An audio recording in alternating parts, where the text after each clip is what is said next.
The date for the regular board meeting of the Marshalltown Community School District.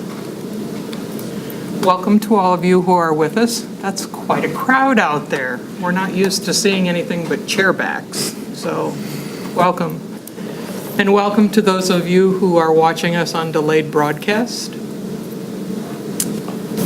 Allow me to introduce the few board members who are at the table with me this evening. We have a number of individuals traveling. So from my left, we have Karina Hernandez, Sean Heitman, Ben Fletcher. At the center table with me, we have Paulette Newbold to my right. She's the board secretary. And to my left is Dr. Theron Schutte, the superintendent of schools. And I am B. Niblock. Our student representatives with us tonight are America Dominguez and Jocelyn Sharpnada, right? Good. If you are wishing to speak to the board during the meeting, please sign up on the pink sheet that is on our speaker table. You'll be given 5 minutes to speak. After we are done with the consent agenda, according to board policy, we're not allowed to respond to your comments, but we thank you for them anyway. Please read with me the mission of the Marshalltown School District. We develop learners who have the knowledge, skills, and positive mindset to successfully pursue a meaningful future through personalized learning experiences. And stand as you're able and join me in the Pledge of Allegiance. I Pledge allegiance to the flag of the United States of America and to the republic for which it stands, one nation, under God, indivisible, with liberty and justice for all.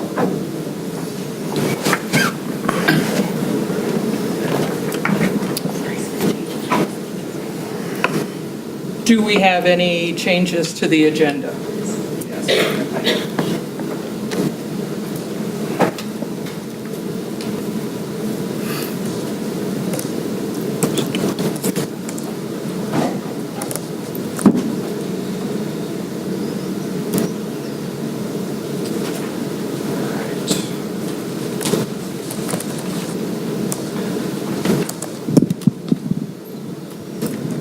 On the personnel agenda, the consent agenda, under the appointments, we changed first name on item number 4 from the first time that this was sent out last week or over the weekend. And so what's listed on there now is correct. And then items 10, 11, 12, and 13 are additions.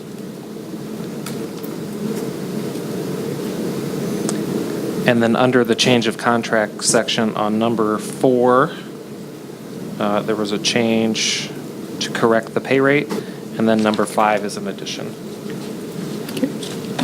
And then on the open enrollment portion, the student named Oliver Spellman, there were some additional details added to his continuation to state from which district he was at to the new district he's going to. Thank you. May I have a motion to approve the agenda as amended? So moved. Second.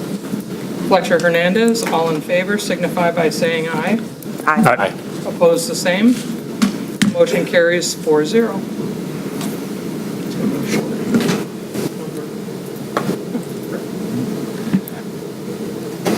We're busy tonight. Mr. Potter. I think if you guys can get all that, actually get seconds, that's impressive.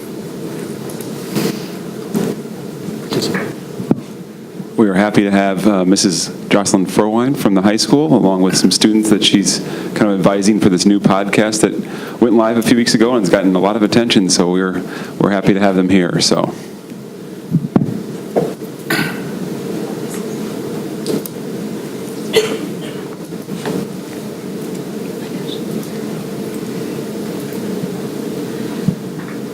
Good evening. Hello. So I don't know if you had a chance to listen to the podcast, but we can tell you that it's been international. We have analytics that we pull from SoundCloud, where we posted the podcast, to have our students understand where it's going, who's listening, and what kind of impact they're making. This was something that came out of one of the field trips that we went on, and also my experience at the ITSE convention this summer. So what we did is we compiled the Diversity and Inclusion Summit with an action plan for Marshalltown High School, and then I went to the ITSE convention and found information on how to make digital storytelling relevant and live for our students. What is it? Just pretend it's a podcast. I really do believe that this podcast is going to have a positive effect on the students at Marshalltown High School and the community itself, because we're allowing students and people from the community to speak and to actually have their voice heard.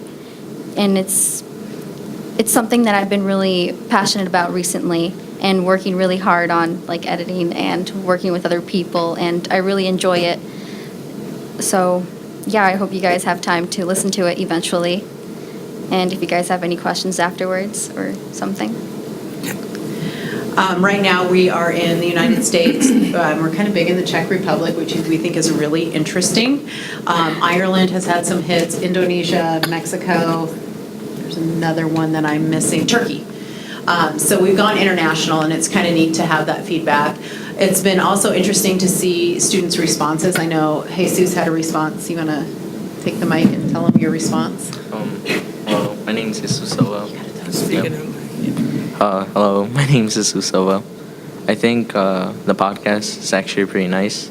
It really helps me with showing what I think, what's really going on, and what's benefiting me with the school, and my own based opinions about it.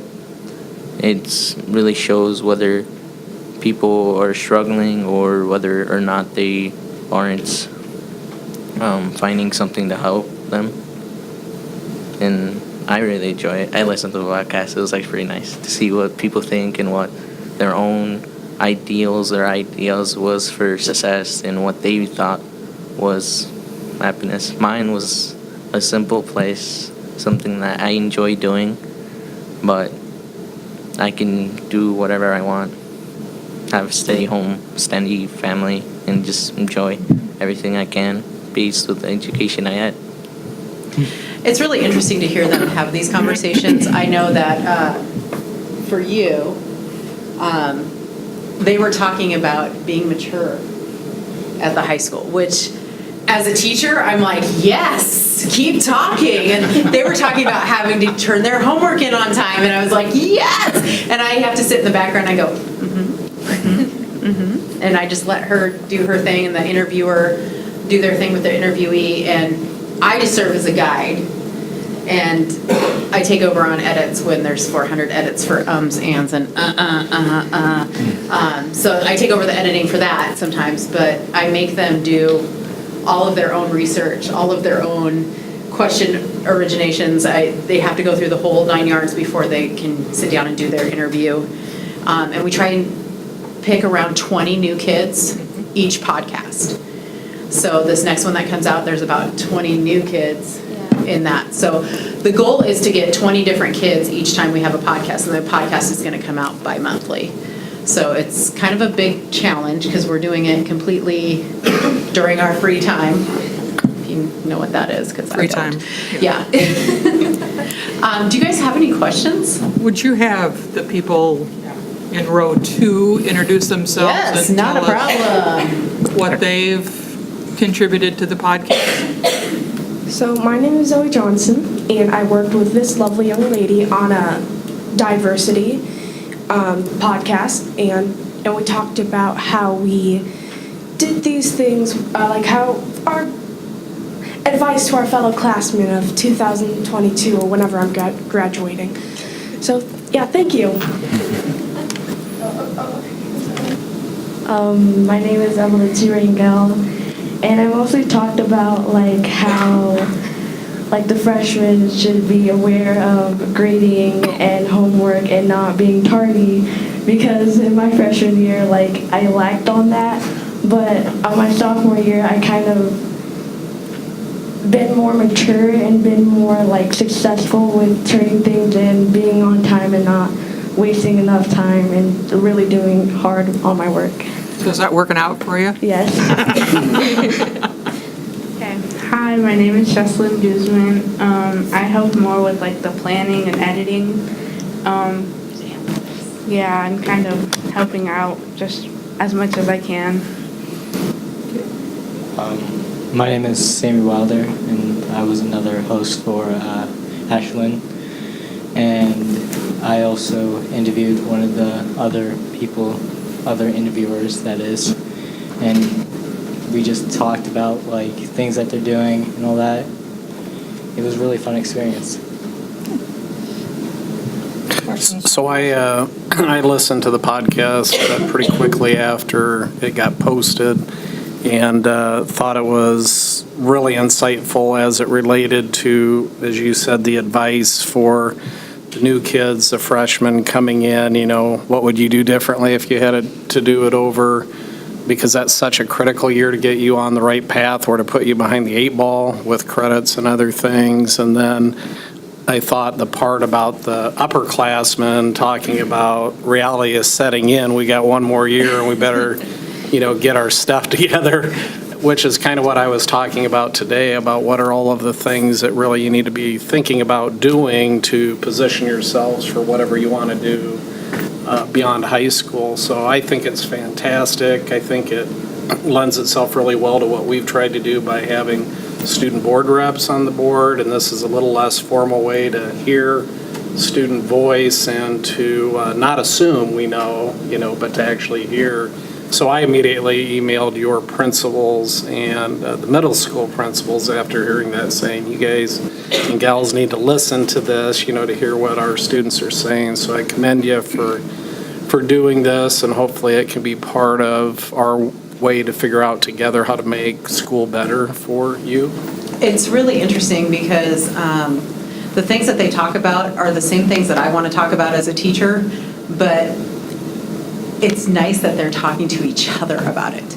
And they have that, that mental interaction. Yeah, that interaction with each other, and that mental capacity of, oh wow, my peer is saying the same thing that my teachers are saying, that my parents are saying, that wow, must be important. I mean, and we've got a lot of interesting feedback. We've had some foreign exchange students that are like, really? You guys get to talk about this stuff? You get to do this kind of thing? And this is like crazy.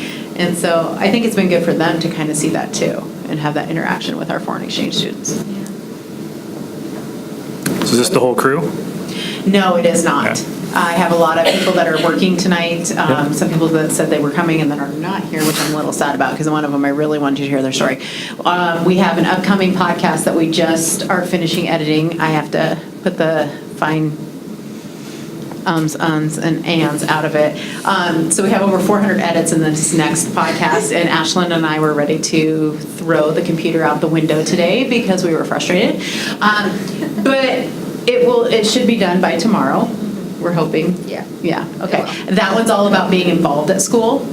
And then we have, the next one planned is homecoming, what it is, what it's about, how do you get involved, what are things that you did. We're talking a little bit about homecoming proposals, I guess you call them, like prom proposals or whatever.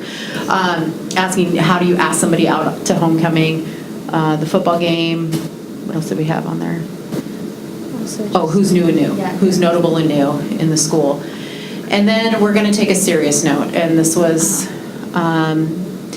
the group that worked in the Diversity and Inclusion Summit that really came up with this action plan. So that was Sam and Ashlyn, Bianca, who was a foreign exchange student, is no longer here, Alex, and Phoebe.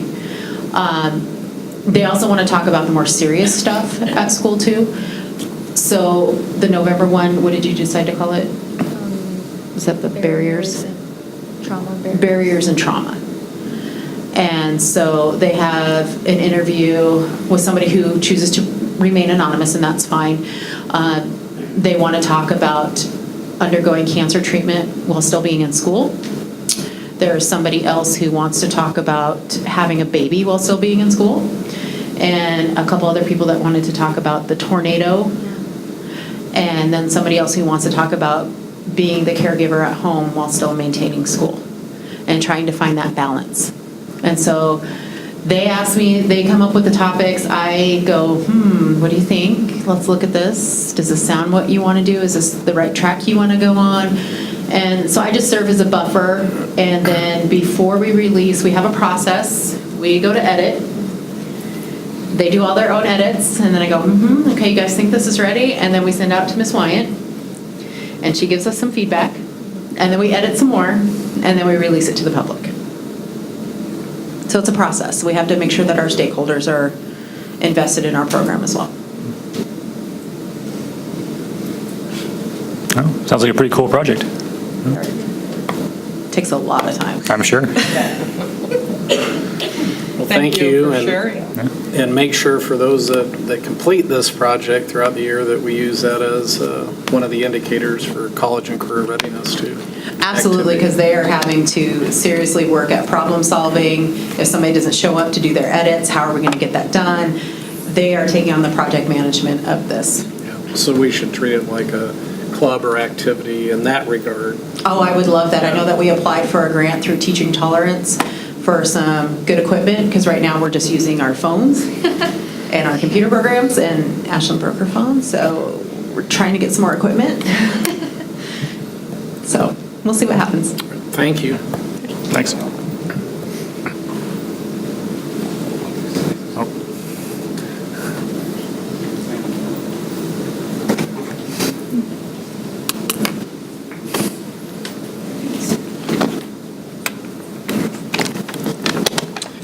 Moving on to the consent agenda, looking at the minutes of the September 4th meeting. Does anyone have any additions or corrections? Any items of note, Mr. Spaghettis, for personnel?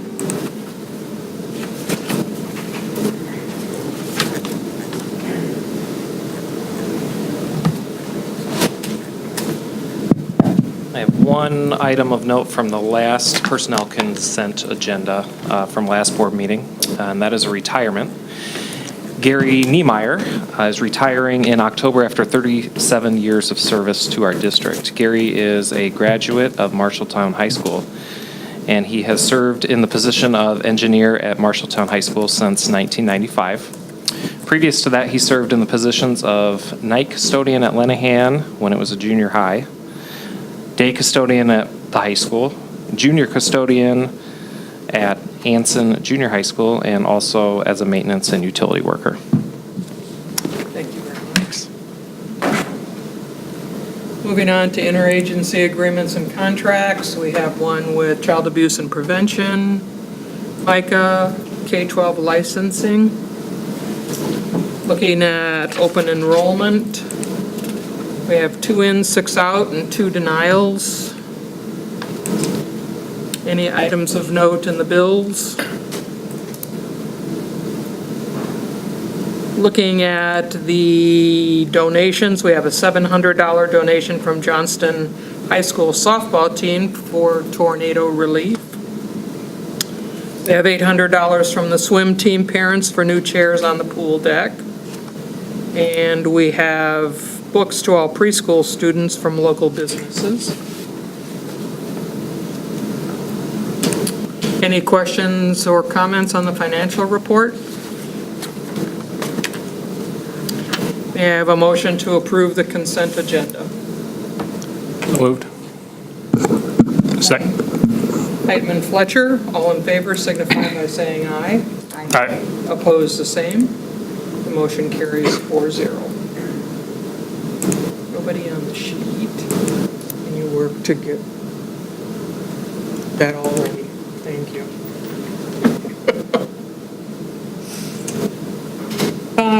Moving into the education section of the board meeting, now is the time for America and Jocelyn to give us an update.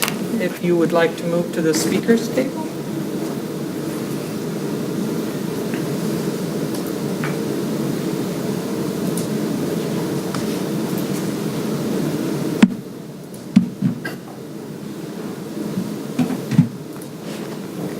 Glad we didn't scare you away in the first meeting. So. He came back, Maybe two of the the three. second meeting will do it.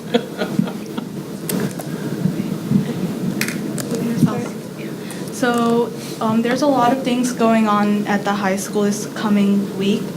So homecoming week is coming up next week, which the festivities will start Sunday with the Powder Puff and Powder Puff games. And if you are unaware of what those are, it's where the girls would play like a game of football and the guys would play a game of volleyball. So it's basically between juniors and seniors. And the seniors have won a lot, so I'm kind of hoping we pull this out and get ready for that. And to replace the actual homecoming parade, I know there's been a lot of controversy about that. So next Wednesday is the first ever like Cats Carnival at 6 p.m. and this will replace a traditional homecoming parade that's on Center Street. And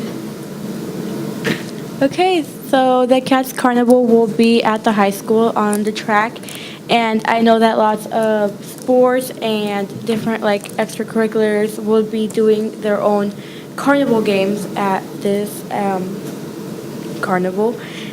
For example, at the Health Careers Club is planning on doing a water dunk tank, where hopefully Mr. Turonis will be in, and students will take turns and try to win, and they will have like prizes and candy. Everyone in the community is welcome to attend to this. The Student Senate decided to do this as we will not be having a homecoming parade, and since we will not be having a homecoming parade, we're like on Main Street like we always do, we will do a mini parade. We will introduce the court with the golf courts at 5:30. And then for coronation news, the next Thursday at 7 p.m., that's where, in the auditorium, that's where it's going to be held. See who gets queen and king. And also, next Friday is a homecoming football game versus I don't know how to say it. Sioux City. Okay, Sioux City West. And Bobcats are currently 3-0, and there's an away game this Friday against Ankeny Centennial. Okay, and the Student Senate will have a pep assembly on Friday where we will be discussing what the Cats Carnival is and like discussing the homecoming dance. As a Student Senate group, we decided to come over the theme of Cats Carnival when it was originally Candyland, but lots of students opted out of that. And also on the Oktoberfest parade that we usually have on Saturday morning, there will be lots of homecoming floats in that too.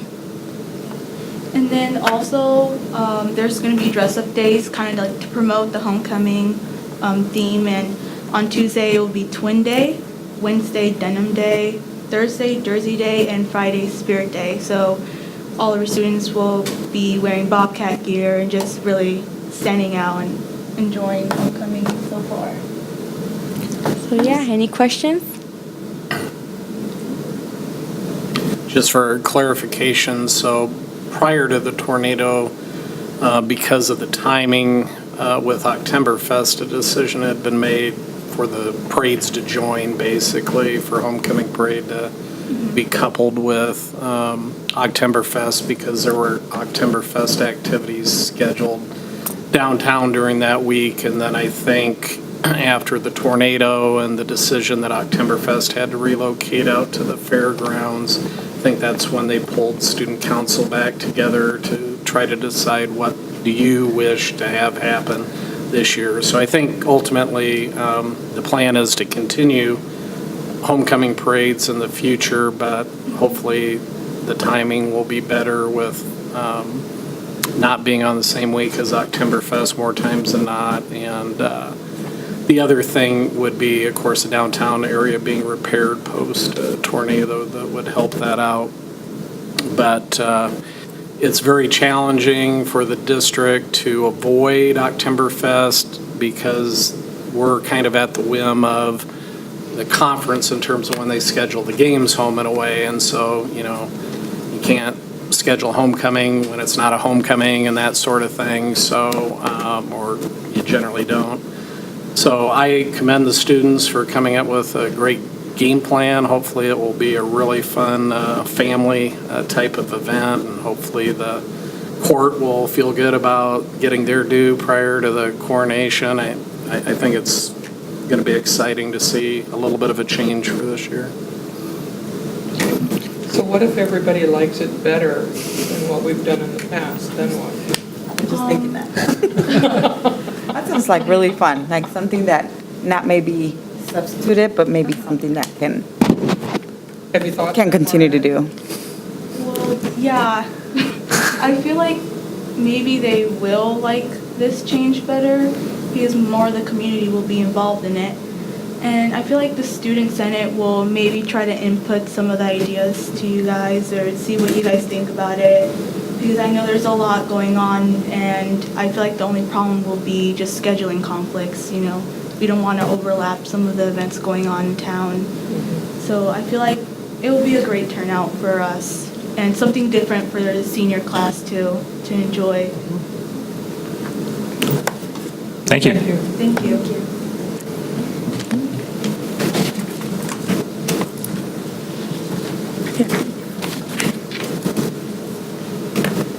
Mr. Springer, at all.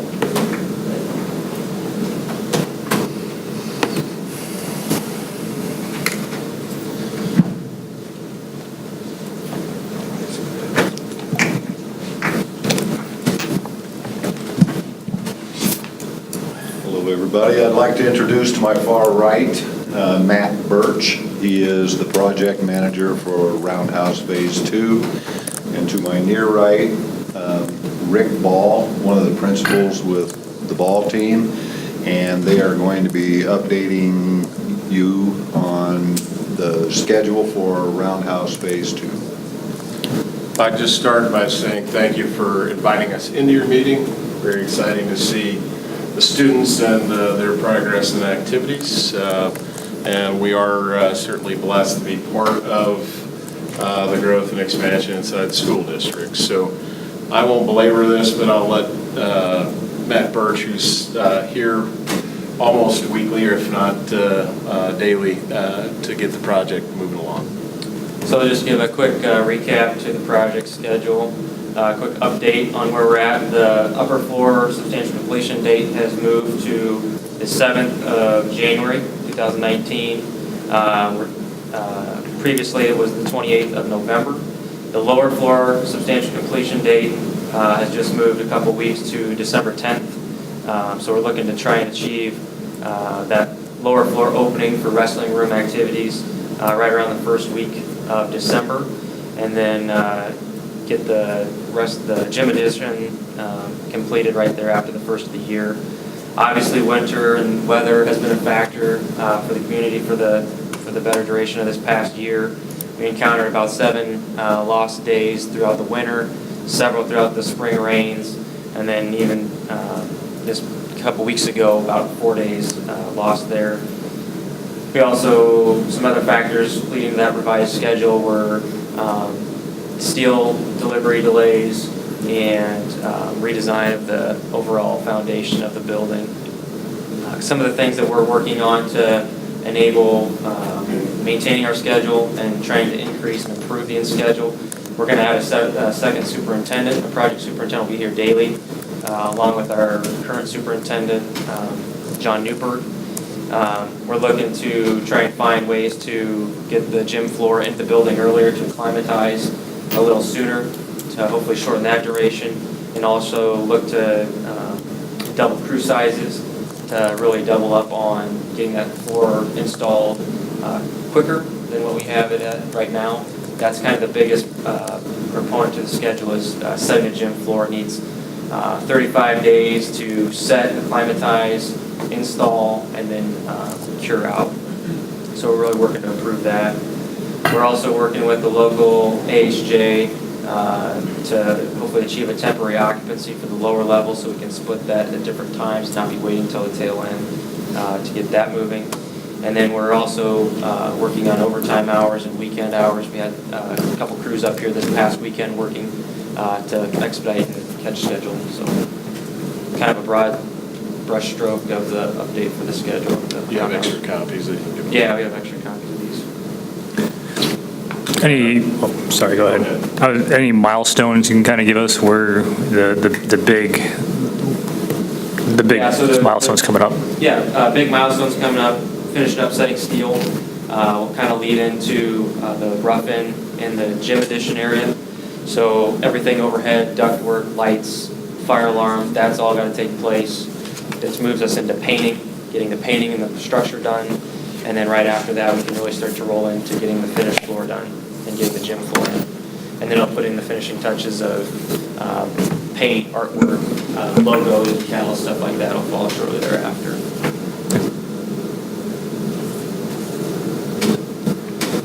Does that mean you're planning on getting the floor in the first part of December then? Is that how that math Yeah, works? I'll be shortly there after the first part of the year, I think it's shown. Have you seen the overall schedule?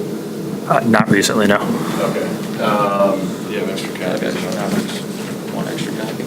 Yeah, we didn't distribute that after the last Okay. meeting. We can certainly email you a PDF copy if you wish, but this is the schedule that was presented last Wednesday at the normal progress meeting. And Mike and Janelle were at that meeting. So just for clarity, the redesign as well as the winter month delays, those all contributed to the early November to November 28th delay. But November 28th to January 7th would be rain-related, and then the structural steel or the problems getting things on time. Which I think a lot of those issues are similar to what the police fire station has faced as well. Yeah, part of what we discussed, and I think through the dialogue we had at that meeting, we are in a very active construction market. That's not intended as an excuse, but this might be the most stretched, at least in my career, that I've seen manpower.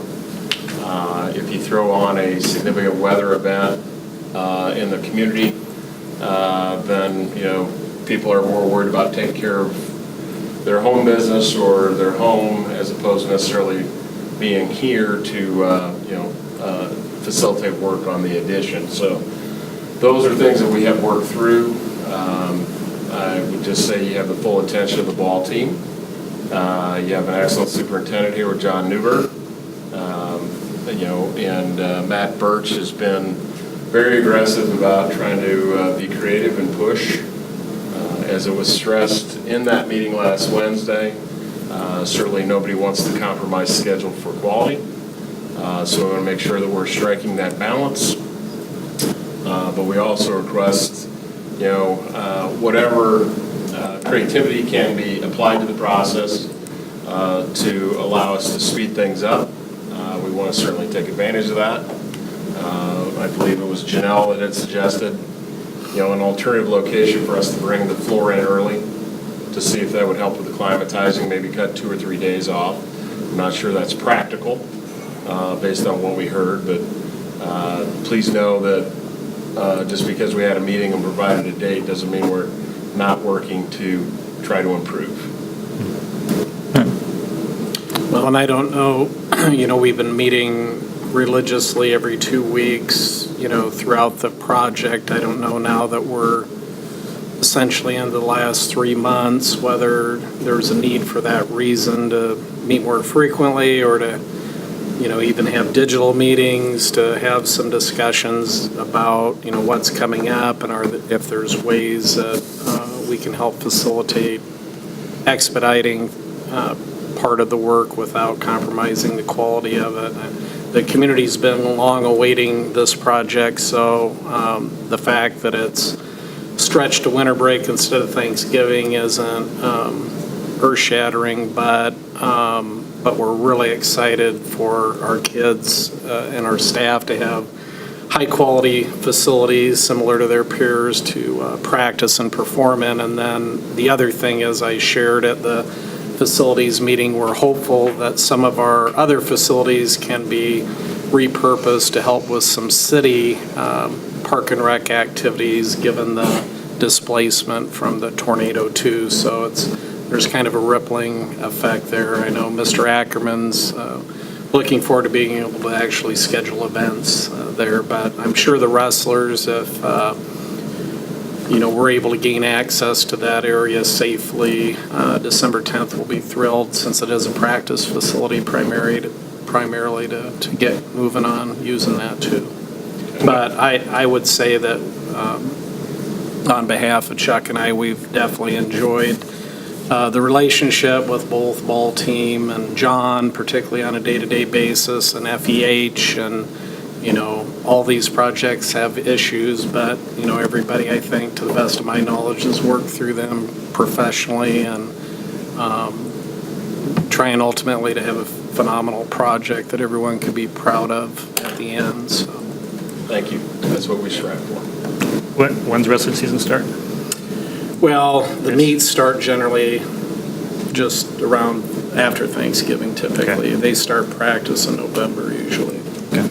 So we had a facility lined up for them. They can continue using the the meets are always in the roundhouse. Practice-wise, they've got their old... they've been, they used to be in MLA in a available room space, like classroom type situation.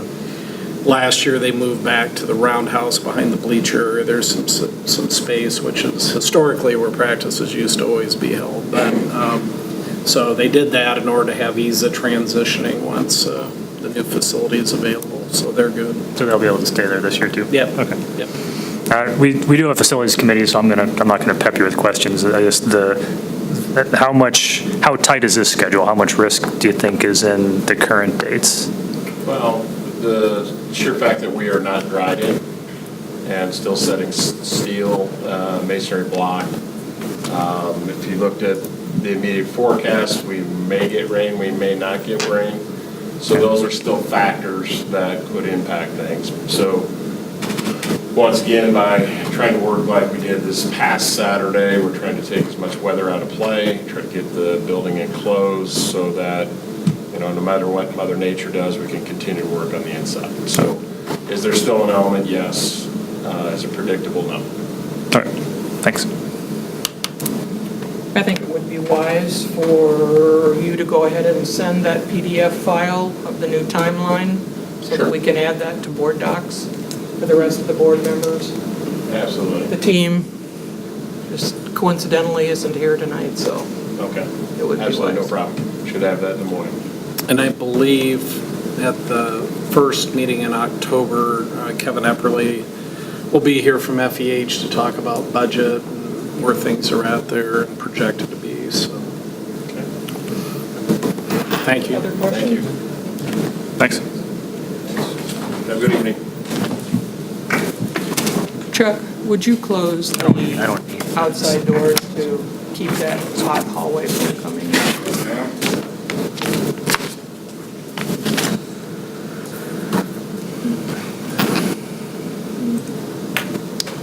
Mr. Umphin.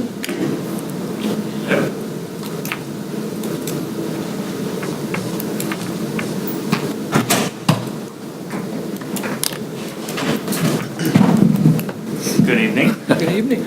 I'm Brett Umphin, and this is Nick Gardner, head band director at the high school and associate band director. We're here to talk to you about our upcoming band trip to Orlando, Florida. This will be in 2020. The slide kind of walks you through some of the highlights. Our travel company is Bob Rogers Travel, which we used the last go around. So 2 trips ago when we went to Orlando. This company has been wonderful to work with. The next on the list, Your Instrumental and Disney's Auxiliation, is a new experience that I was very excited to utilize with Bob Rogers.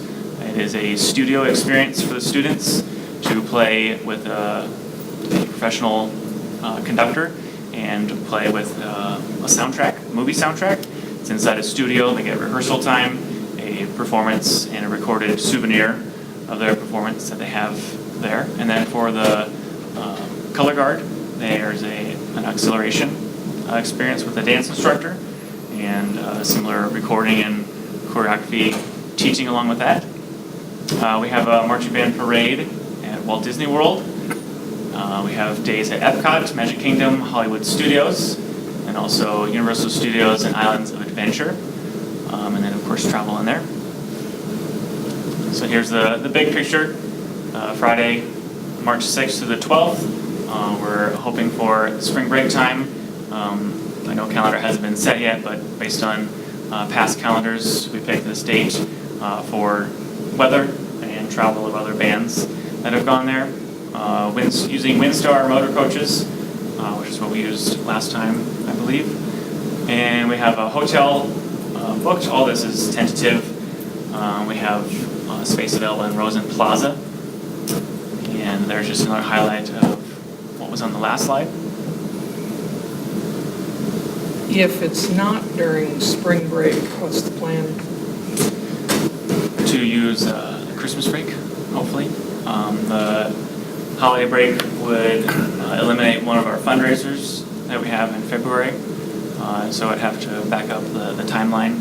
We have a parent meeting with the travel company and all students and parents involved next coming Monday to talk about logistics and finance. The deposit isn't due until May. I have a schedule worked out with the travel company to pay online.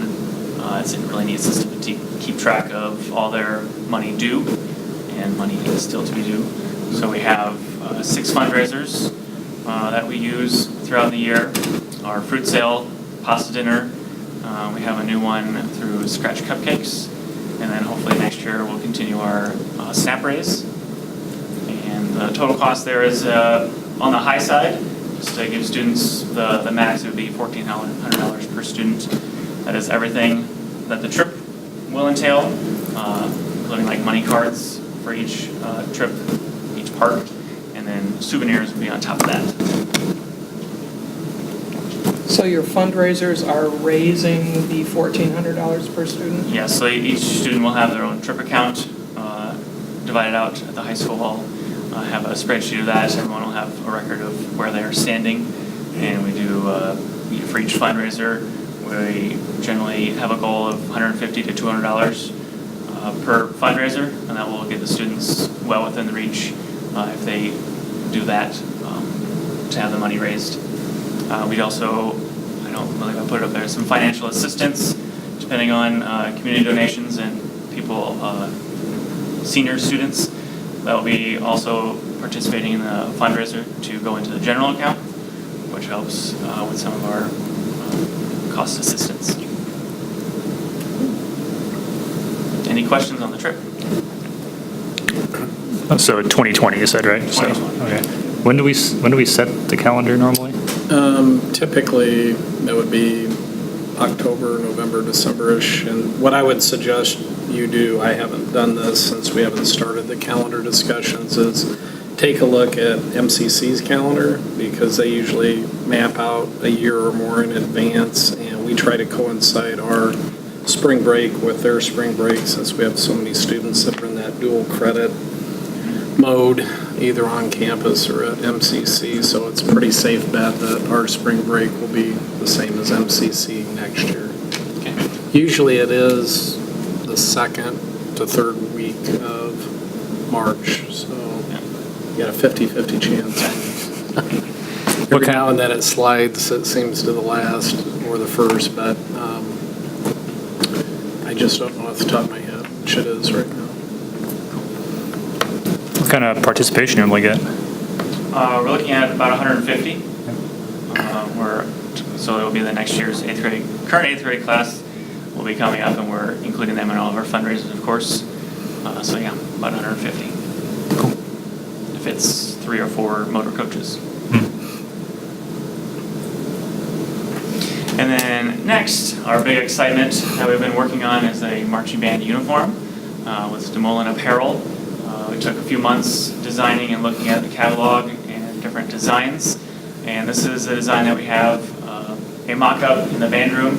You may have seen it at one of the football games. We have it near our cookie sales. And we have it in the band room to showcase just one makeup that they do for free. We priced it at 200 uniforms, it would be $82,000. And that includes everything that you see there, plus garment bags,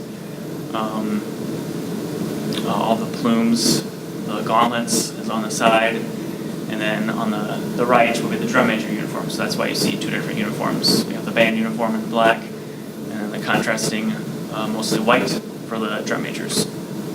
They usually do, the reason we have 200 uniforms, they usually do a percentage increase for sizing and fluctuation of band enrollment. So that's their estimate right now. And I have grants that I'll be applying for. Deadlines are January, and then there's a few deadlines, January and then June, for MET, Marshall County, and a few others. And we're hoping to get it raised for fall of 2019 or for our spring 2020 trip. And we can showcase it in Orlando. What's Marshall County? I'm not familiar with what that stands for. Marshall County Community Foundation. Yeah.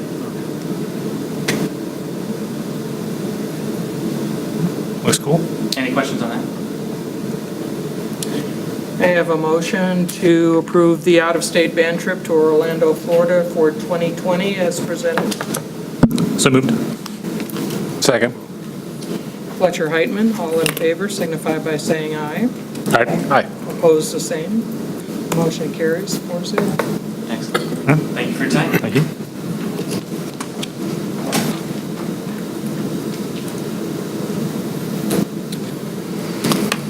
Next. Good evening. Guess what? We're back. It's that time of year again. So, We enjoyed the spring presentation of kids who had been there, so thank you for remembering to do that, or whoever reminded you to do that. we try. Sometimes it takes arm twisting, but we Yeah. try. So, well, I'm Mr. Niehaus, this is Mr. Judge. That's how we're known, so we're kind of formal that way all the time. We're here to ask permission to take kids to Chicago, to the Chicago Art Institute, the National Museum of Mexican Art. These are the two museums we're going to go see. Actual art. So we'll also be attending the actual Art Institute, the school there in Chicago as well. Yes, we get a tour of the Art Institute school as well, so that's a new addition to what we normally do. So the advantages of being able to go on a Friday, if they do those. Questions from the board? Is it a weekend trip?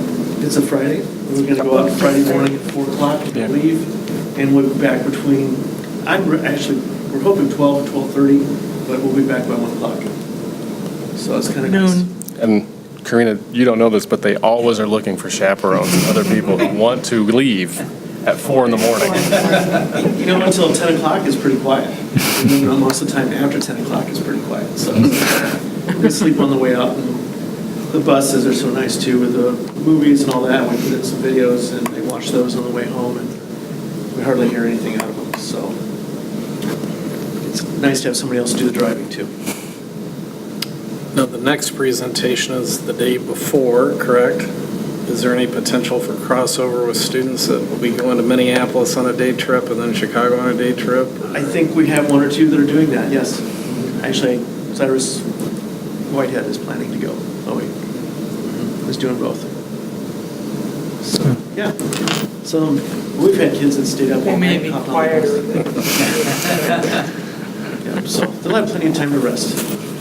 So it'll be a good experience for them. And you have fundraising for those students who are not able to Yes. pay any cost. Yep. And right now we have, you know, we can squeeze Karina in if she really wants to go, but we'll have to throw somebody out. We have, I believe, 46 kids that have signed up to go. Wow. Only 5 have paid though. So we're figuring we'll have about 36 to 40 students who'll go with us. So, and we switched to bus companies, which saved us a ton of money, unbelievable amount. So that's helped our kids a lot. We've gone from a cost of normally about $85 to $55 just because of that switch. That'll buy a lot of souvenirs. Yeah. Seems like a good trip every year. Pardon me? It seems like a good trip every year. Yeah. Usually have a very good turnout, and this year looks to be very safe. Good. And we'll probably be back in the spring, try to go someplace else. To talk to us. Yeah, to talk to you. Okay. Yeah, well, we're not going to stay that long in Chicago. I'm sorry. May I have a motion to approve the art trip to Chicago? So moved. Fletcher Hernandez, all in favor signify by saying aye. Aye. Opposed, the same. Motion carries 4-0. Thank you. Thank you. See you in April. Done before?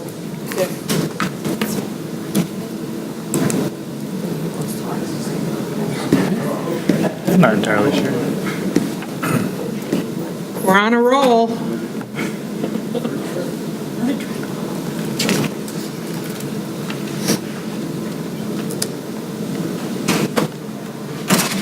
Okay. All right, so I'm here tonight to ask for permission to get approval for an out-of-state trip to Minneapolis.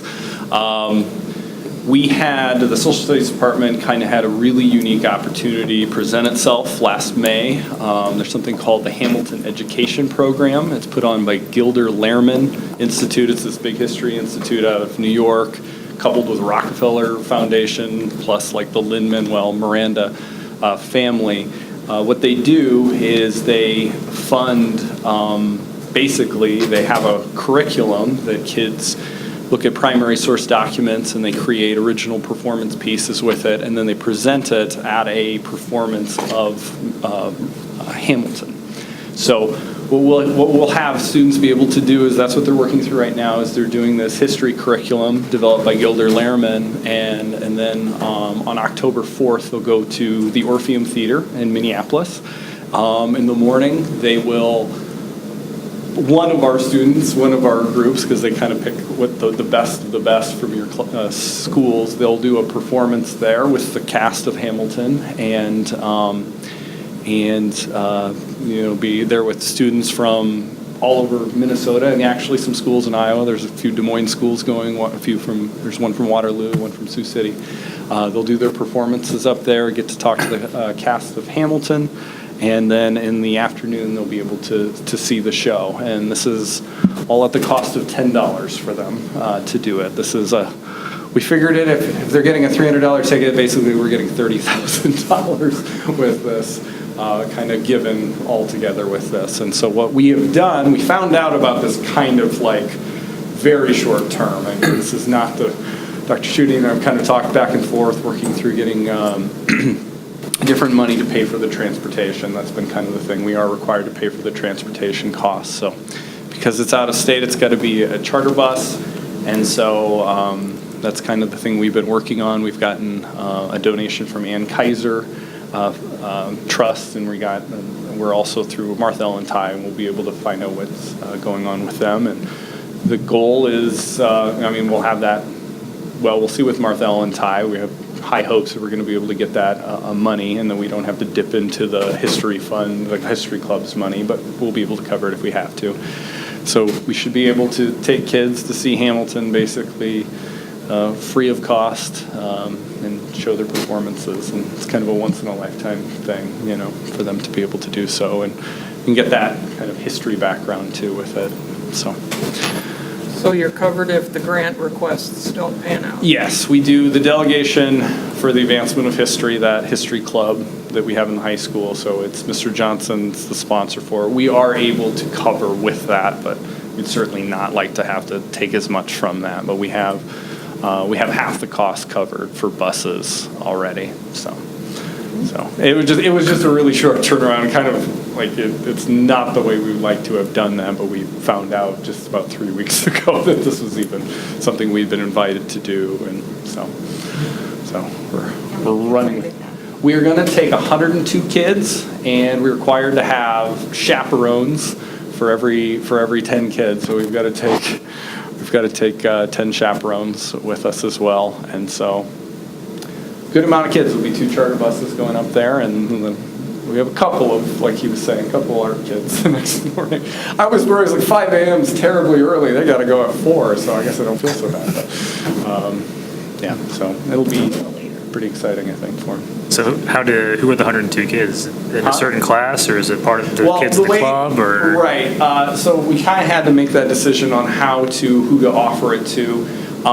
They need to be enrolled in American history class, and we have, of course, an American history class that's running with 400 students, of course, for a grade level, but we wanted that course the regular American history doesn't cover this time period. It kind of starts from Progressive Era, Gilded Era, later on. This is more Founding Era stuff. So what we did is we went with a dual credit course that covers the entire American history. So it's basically Mr. Johnson's dual credit courses plus my AP government class plus an AP Euro class that they kind of went on with that project, So we were kind of limited. We would love to have do 400, but there's just kind of limits on what we could do, and that seemed to match best with the curriculum. They needed to be enrolled in a class that matched it. So that's about it, I guess. Other questions? How do we get invited to this? Mr. Johnson has been dealing with, it's funny, he's been getting calls from parents that he hadn't gotten calls from before. It's like, do you need a chaperone? But, so, yeah, unfortunately, we'd love to open it up to everybody. It has to be a school employee. Sorry, no, I mean, how did the school how did we kind of find out about it? Well, we are a Gilder Lehrman school, part of that foundation. Like, we have access to all their documents and their archive and stuff like that. So we're a Gilder Lehrman school. We've been so for the last couple of years. And so anyway, through those emails and stuff that we realized that it was available. It would have been neat to do it in Des Moines, but that wasn't part of their designated site. That would have been really easy to do in the summer, but that wasn't part of their site. So. Cool. Well, it's wonderful that we have educators like yourself, Mr. Johnson, the art teachers and the band teachers that are willing to go up and beyond to provide these unbelievable opportunities for our kids that otherwise they might not have the chance to do. So good luck with the Martha Ellen Foundation. Yeah. Look forward to hearing about the trip. Absolutely. Thank you very much. We need to do a motion. That's right. I have a motion to approve the out-of-state trip to Minneapolis on Thursday, October 4th. So moved. Second. Heitman Fletcher. All in favor signify by saying aye. Aye. Opposed, the same. Now you can. Have fun. Thank you. Thank you very much.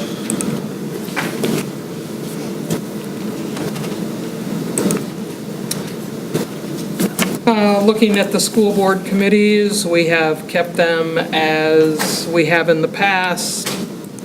We really don't need a motion on that. Unless y'all want to have. I mean, only if we need to. No, we don't. Okay. Just appointments. Is there a reason why the bottom one is yellow? Or am I seeing it? No, teacher quality, Teacher Mike. quality committee. Is that something that wasn't there before? That existed at one time. Yep. Yeah, I think That is a new one. Yeah, it's not a new committee, but it's something that we hadn't. We haven't had on the a list. board member on the list before. Not on the list, but Mike's been. Yeah. Just fell off the list last time. Yeah, I don't know why. Pardon me? So they just fell off the list last year. Could have. Yeah. We thought it was worth putting on there. Usually it's 2 meetings a year, fall and spring. And SIAC's still on there, which is it SIAC now or not anymore? That's what we've been calling it. School improvement. Yeah. Still called SIAC. Yeah. And is the LAO committee still meeting? Yeah, I think we met 3 or 4 times last year. So I just assume it still is. Okay. Well, pull out your books.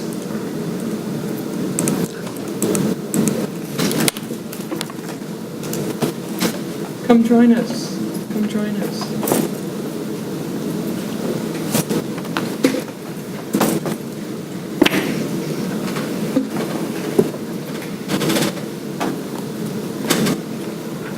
It is warm in here.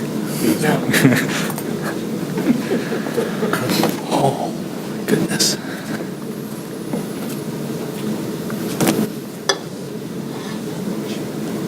There's 3 empty chairs over there. You want all of us? Yeah. We've got enough chairs.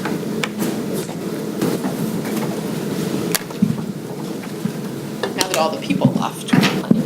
What? Now that all the people left. Yeah. Stay for the book study. So, thank you, Amy, for joining us. And unfortunately, Pat was under the weather today, but we had scheduled him on 2 occasions, I think, so we'll catch up to him eventually. So, we had asked the board as well as the administrative team that's reading the book to read through the first chapter, so the introduction and the first chapter. And I guess in a nutshell, with the introduction, a couple of the guidance questions that the board had been provided were relative to the premise that as far as leadership goes, no single person has everything that they need, knowledge, skills, talent, to bring a building or a district to its best. And so there was a question as to, do you agree or disagree with that premise? And then also kind of a comparison between leadership, as people tend to gravitate towards administration principles, being no different than leadership as far as we find in teaching or classrooms, or coaching or activity sponsorship and that sort of thing. So I guess just throw it open as to what ideas or thoughts you have surrounding that premise, Rick DeFord.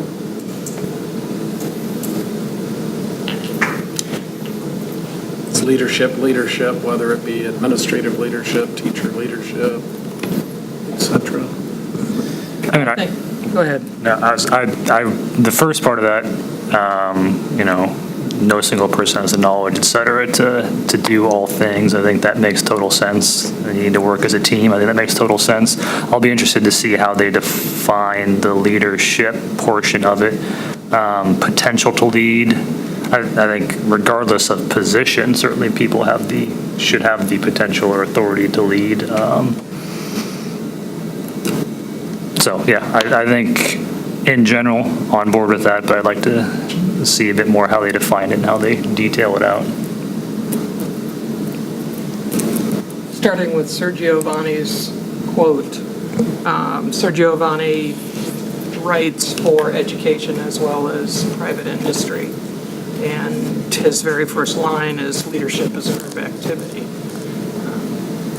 I think that principals will speak to having leadership teams and teams of a variety of ways and needs in their buildings, that the principal isn't making all of the decisions. What do you say, Amy? Why don't you take it out? Wireless one over there. I would totally agree to that, yeah, your principal might be one person that's a leader in your building, but by all means, not the only person that leads within a building. And we can't do it alone. It does require help from everyone. The idea up there that they're our kids, everybody in our building, everybody in our district are our kids. So looking at that bigger picture, I also think that some of our teachers have more natural leadership skills than others, but that's also our job to look at their talents and their strengths and find ways to empower them and encourage them to take risk and be a part of leadership groups and have those responsibilities.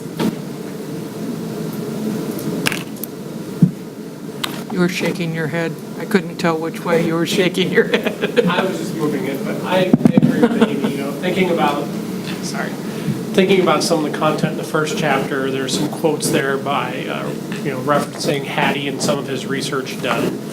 And it makes a lot of sense that Hattie says through all the studies he's done of other research studies, it's really about leading from within, not leading from up front, that makes a difference in bringing a culture of a school around. I think two of the things as I was rereading this that just kept kind of sticking out to me. One was relative to, every teacher positioned well to be a leader. And I think as we continue to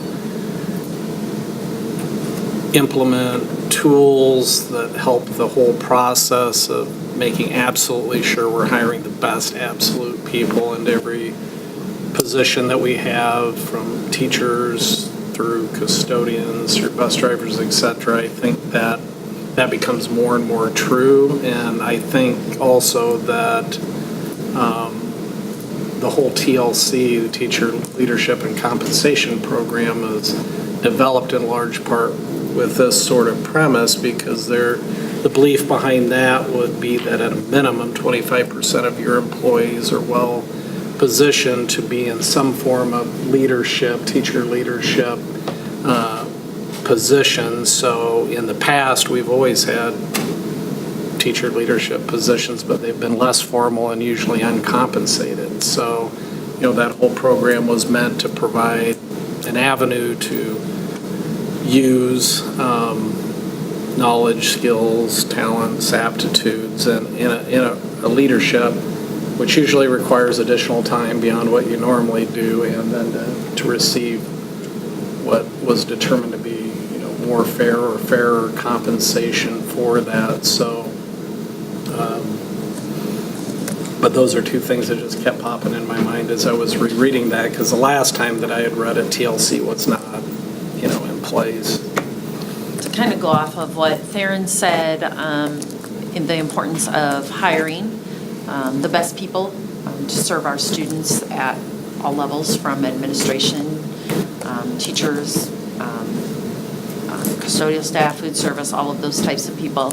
As important, and one of the things that came to mind as I was reading too was, how are we going to not only recruit those people to come to Marshalltown, but also encourage them to stay in Marshalltown. And I think that's a challenge for us as a district, and we need to continue to think about that. We've trained a lot of teachers, because Marshalltown does a great job of having a quality mentoring program in place and providing lots of professional development opportunities that then end up walking out our doors into another district, and we've given them a lot of skills and tools. And I think that's a challenge that we need to continue to think about, is how can we keep those people in our district.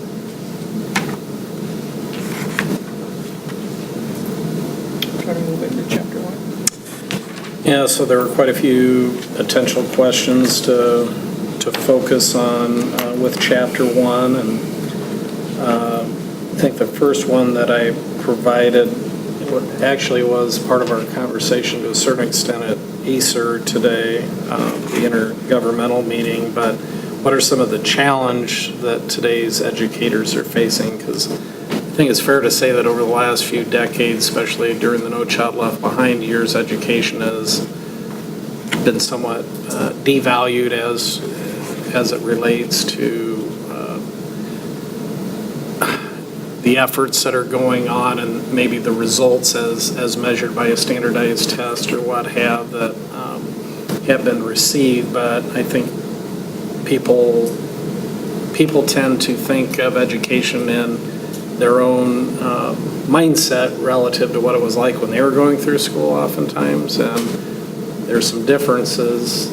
Marshalltown is a prime example of that, of what it was like in the 60s, 70s, and 80s versus what it's like today. So maybe we can talk a little bit about what some of those challenges are. Our mayor actually brought up today as a point of pride the increasing graduation rate that we have, and the decreasing dropout rate, and we talk about, to most people, they look at it as in comparing apples to apples as it relates to the other school districts, whether they be in our immediate vicinity or whether they be in central Iowa or whether they be in the state. But I think we all know that many of our students and their families come with greater challenges, not by their own choosing necessarily, than within a lot of other districts. And we can talk about that a little bit. Well, he lists the first two discrepancies or gaps in educational achievement with Black and Latino students being an average of 2 to 3 years behind white students of the same age in academic achievement. And on the heels of that, then he turns around and says that students eligible for free and reduced lunch are roughly 2 years of learning behind the average better off student of the same age. And granted, this book was written in 2010-11, for the 2010-11 year. But he says at the bottom of page 6 that the 2010-11 school year is shaping up to be one of the most austere in the last half century. And in 2018, I can tell him he ain't seen nothing yet, with the number of times that we've had no or very little increase from state funding. If that was austere, I don't even know what to call where we are now. Well, and I think to add to the conversation, something that I haven't found so far in the book, but I think most educators would agree with. As schools have changed over time, people have looked to the educational system as can serve all, any needs. There are needs for mental health services. Many community members think schools can do that. There are needs for vision dental. Schools can do that. There are needs for this. There are needs for that. Well, the school district can take care of that for us. And so we've really become a one-stop shop for all needs, not just focus on education. It's focus on total child's well-being, education, social-emotional.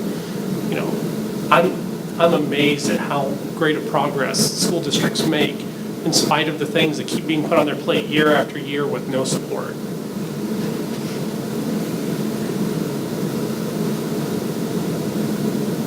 Well, I think this kind of ties in indirectly to some discussion that we had at the last board meeting as we were talking about property tax rates or income surtax rates, or we're talking about, what can we do differently from a programming standpoint to help support students that have some of these challenges in the at-risk or potential dropout arena to be positioned for success. Because if we know that from the onset that there's a potential of a 2 to 3 year lag, and we know that, whether it's for second language reasons, whether it's for lack of cultural experience reasons, whether it's due to just lack of pre-kindergarten education, which we've worked extremely hard to get more families to access our high-quality preschool program and tied in the private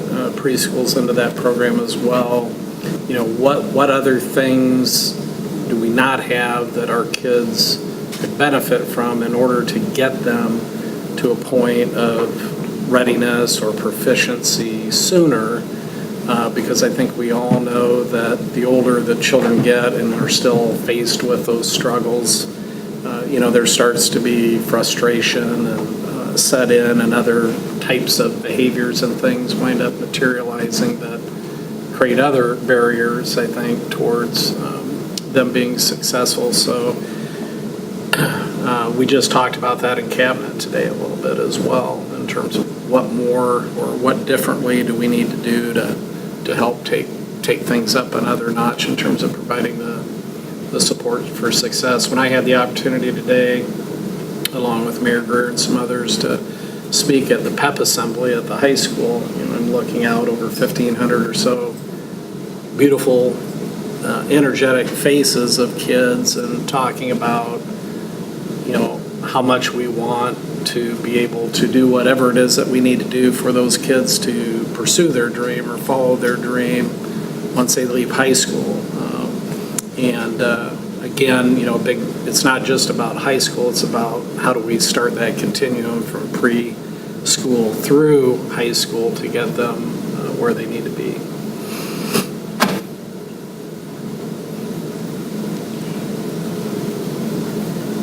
I think that some of the statistics that they presented to us with the appropriate documentation,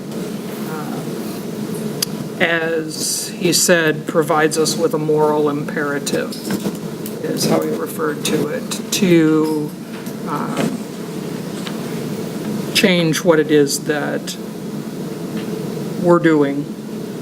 In the middle of page 9, he says, a system that has 30% of its students drop out of high school, that has 1/3 of its graduates who enter higher education requiring remediation, that has one of the highest college dropout rates in the world, that contributes to enormous gaps in the achievement for minority and poor students, and that has seen its relative success in educating its population plummet compared to other nations, cannot assume the position that all is well.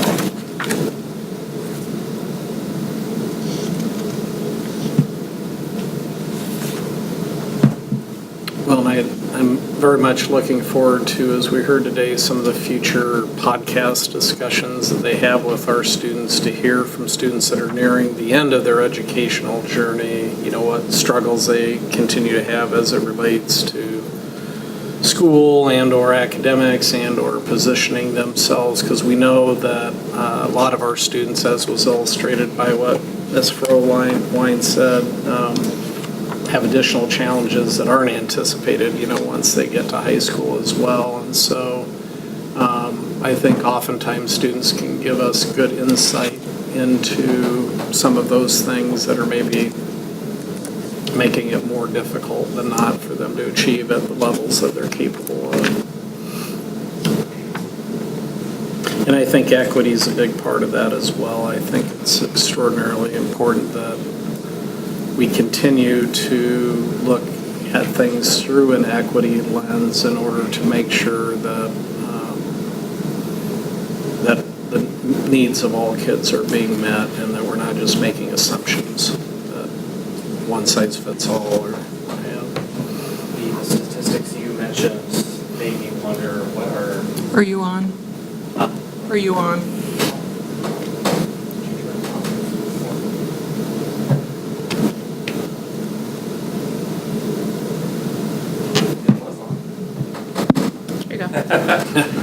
Thanks.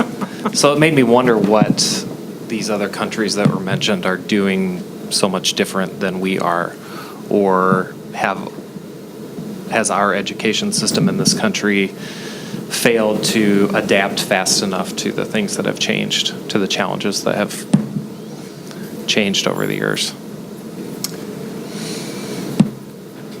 I also wondered how our state would stack up against those different countries versus the country as a whole. Any comments? I asked myself that same question. Same question. What are they doing that we're missing out on that we don't know about? I volunteer to go and see what they're doing. After you go to Hamilton, then the other place. Yeah. What students are they serving? What students are we serving? Right.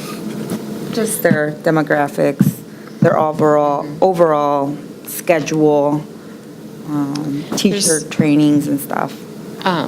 In one of my classes I took before I graduated, I remember we did that exact thing, like dug into Singapore and Finland and all these countries that are outscoring us. And it's, there's some checklist things you can look on, like, oh, they go to school 200 days a year. We go 180.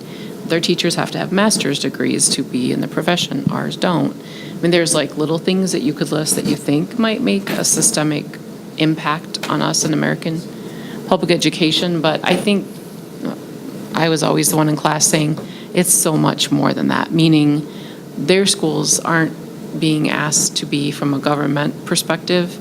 the healthcare providers, the mental health care providers, the food service providers, kids don't get food service in a lot of these countries for breakfast and lunch. So there's just a lot of things that our public school systems do and provide, which I'm in favor of, but strain our resources or tax our resources in different ways that other countries, I think, are not being asked to do. And then kind of what I think Bea was just saying too, that all means all in America, meaning it doesn't matter who you are, you're going to public school. We're going to make sure you're taking part in compulsory education once you're age eligible, and that is not so much the truth in some other countries where education is for the select and not for all. Which, if that's the case, then I think that would probably, if you leveled all those factors out, you'd probably have some different standings or rankings.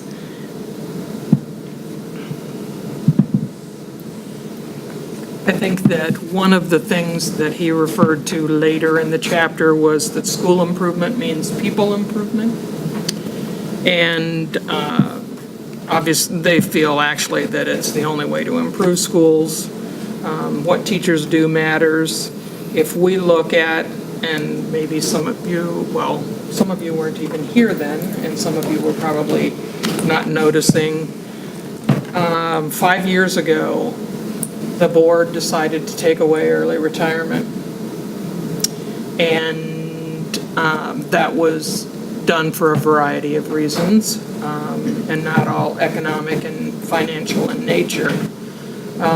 80 teachers and administrators left because they did not want to not have the insurance package of early retirement.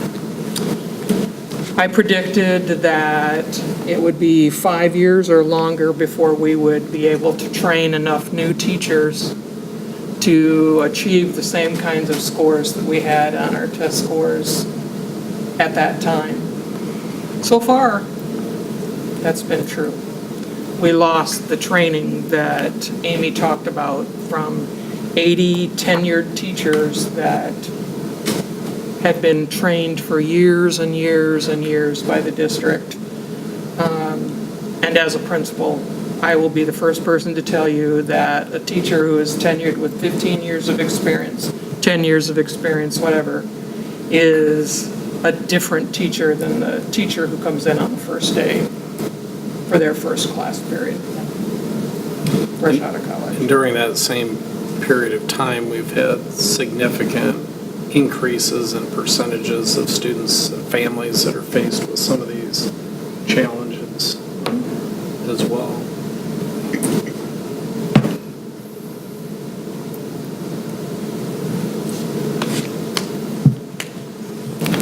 Is there anything else that people want to point out, areas within the reading they marked, or?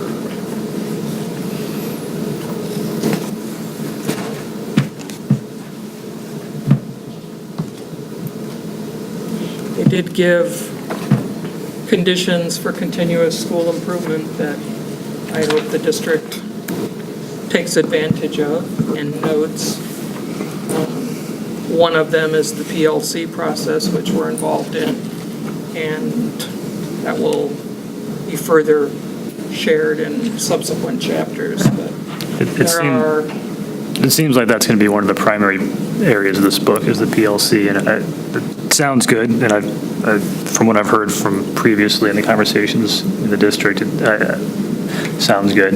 The only concern I have about really any change or effort like that is how do you fully implement it? And then they've kind of talked about that too. That's the challenge, is making it part of your classroom activity, making it part of your just standard operating, and not a meeting, not a... Lisa and the principals can speak to that when we get to that piece.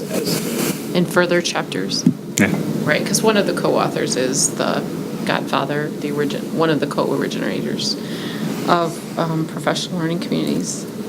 One thing that I generally agree with almost everything that I read for the most part. I can see both sides of it, but I did on page 17 and 18, those two, there were 3 comments that he made about what not to do, kind of things, about how to fix what's going on, and number 1 and 2 rub me a little bit wrong, just because I think sometimes, it's kind of like the fake news business. Like, people can latch on to like a statement and not really dig deeper into what lies beneath it. And so, like the first one that says, making teachers teach scripted lessons, like, I don't think there'd be a person that would disagree with, no one wants their child in front of someone who's reading word for word a lesson. But at the same time, when you talk about the challenges with new teachers, you have to give them at least a framework to go from of some sort and some, acknowledgement. But that's when the art of teaching comes in as they get more experienced. So that part kind of worried me a little bit.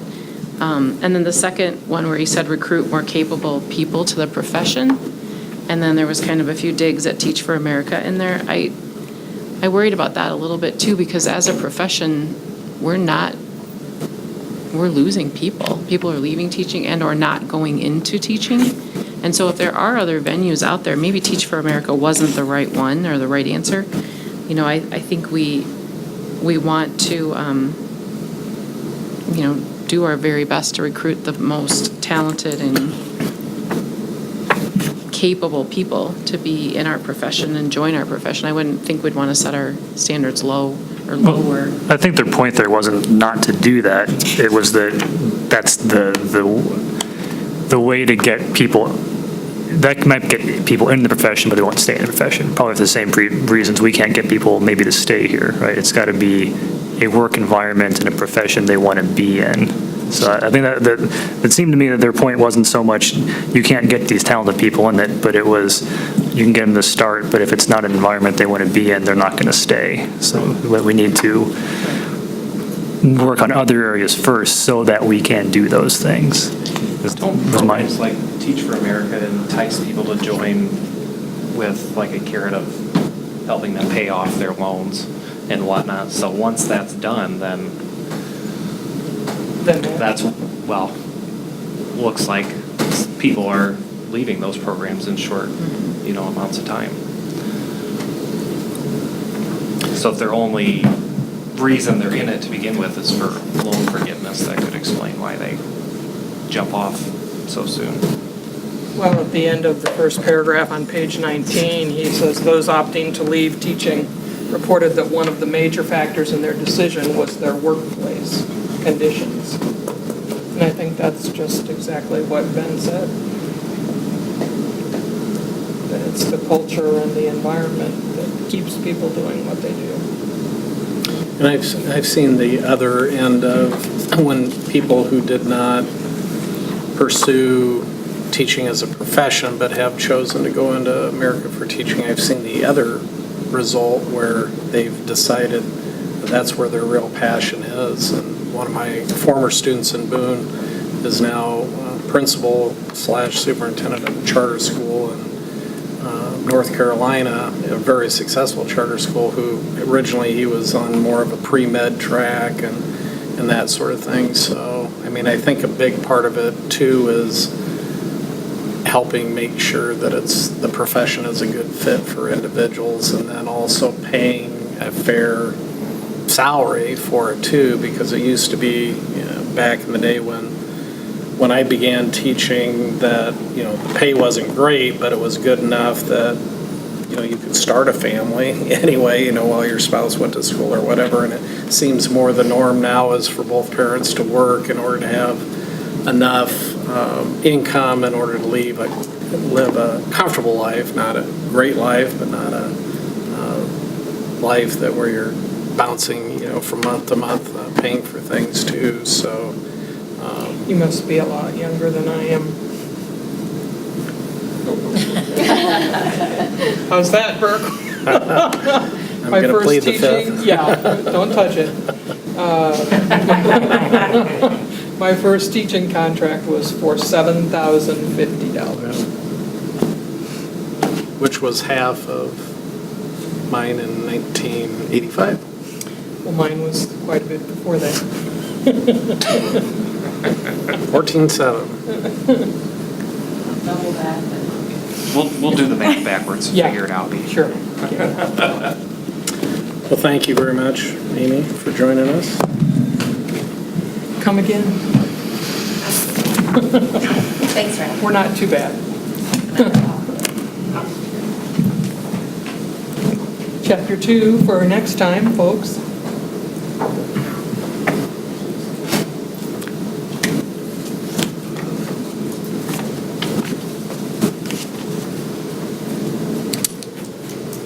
We're on to you. Yes, so last Wednesday, we had a facility naming committee meeting, which I think there's 14 people on the committee, of which I believe 11 or 12 were able to attend. We had some duplication of obligations between Booster Club and the committee meeting, which prevented some attendance.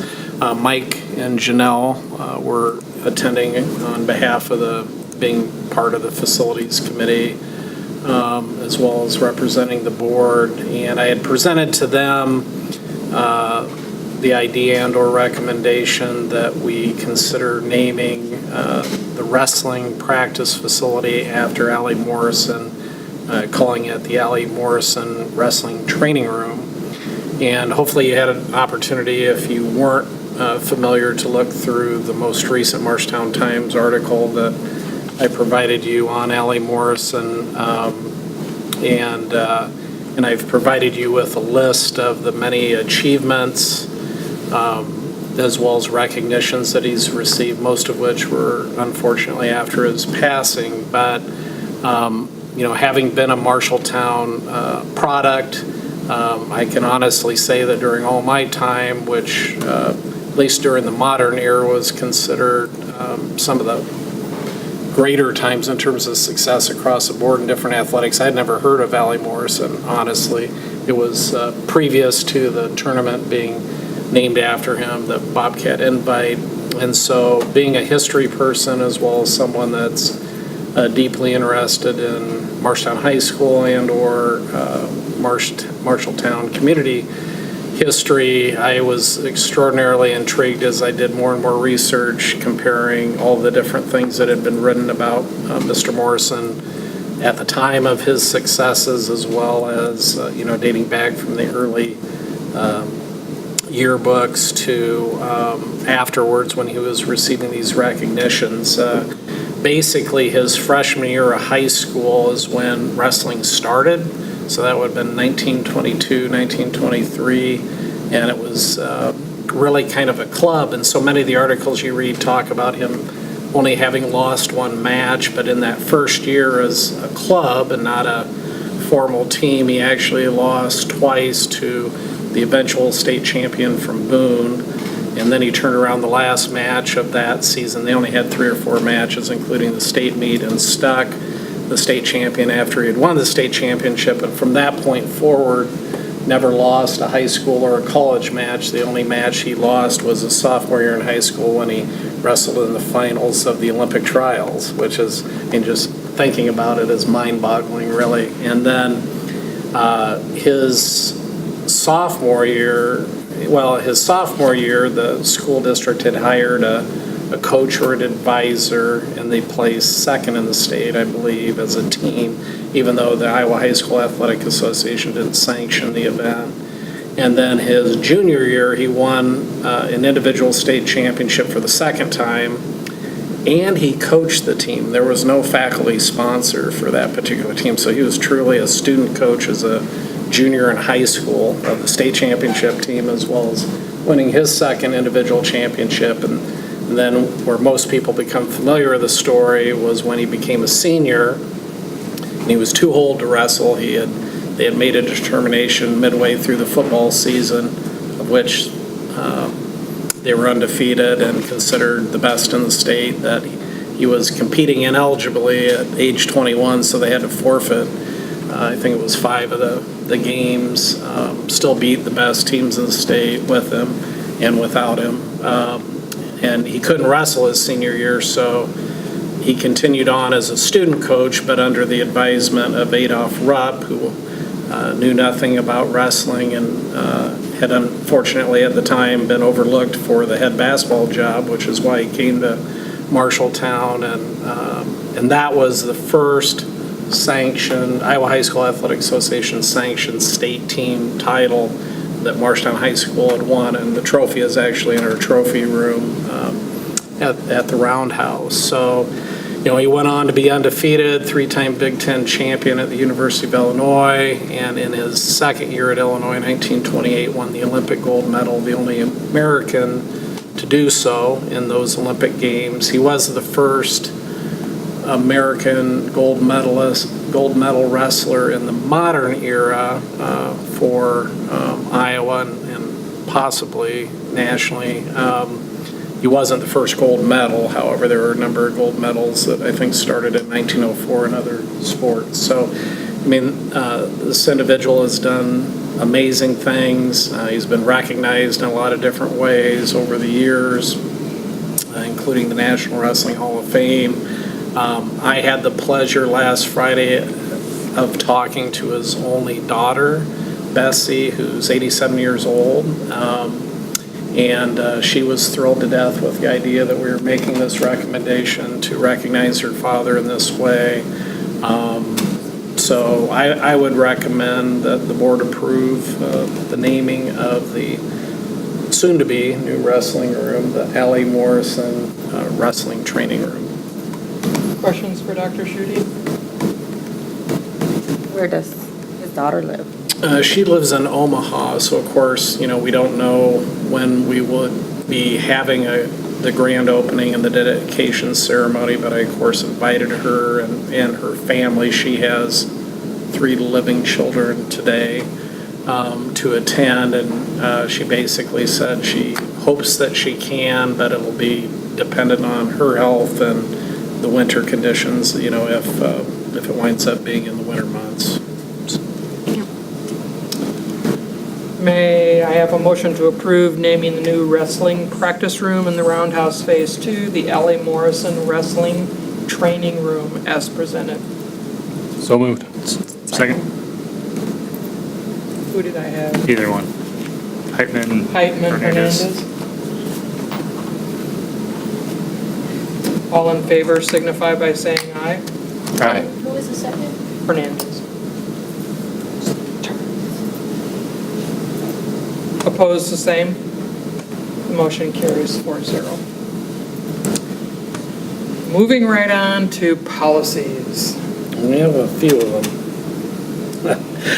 All right, so we have one policy that's in the first reading queue, and that is the policy 603.1, basic instructional program. This is where we had combined a couple different policies that we had and incorporated IASB's policy into that.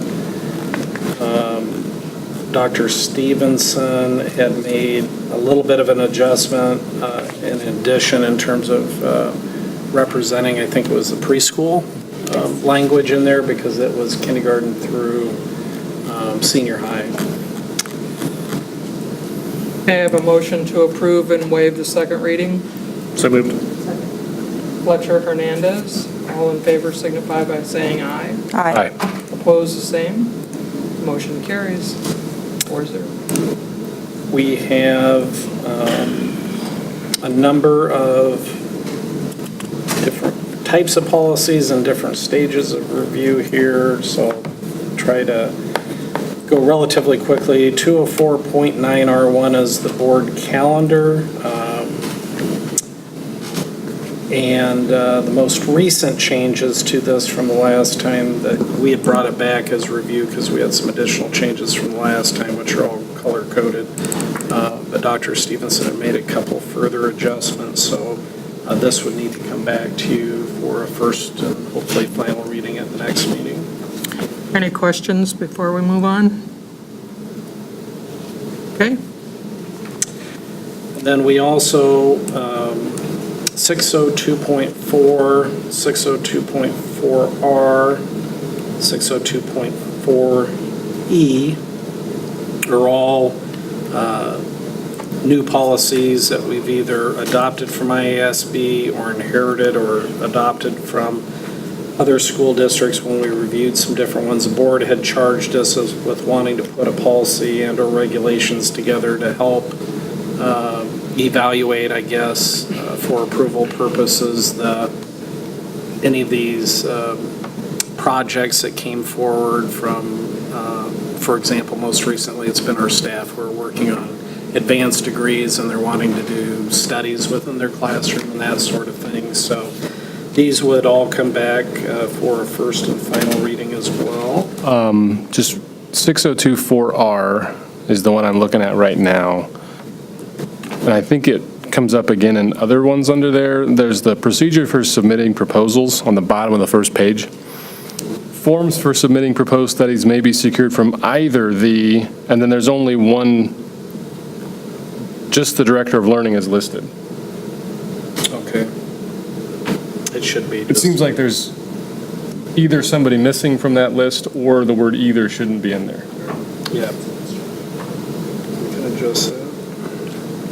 And I think that comes up in a couple of the other, it's not in the policy, but I think it comes back in a couple of the other, I don't know if it's an E again or not. Probably an E because that's the application. Yeah, we can review, make that slight adjustment. Thank you for catching that. At the end of the second page, it just has written authorization from Lisa there, which it doesn't ask for on that one.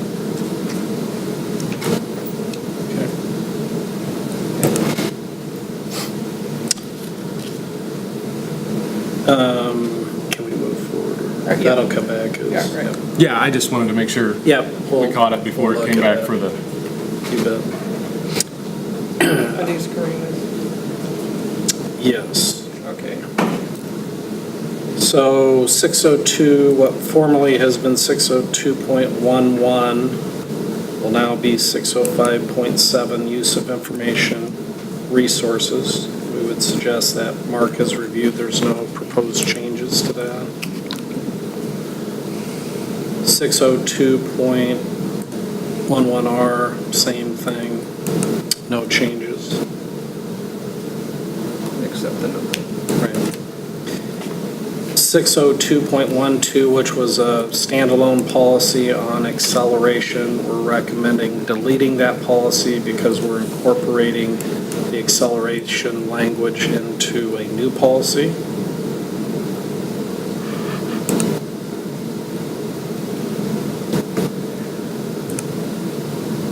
I have a motion to delete 602.12 acceleration.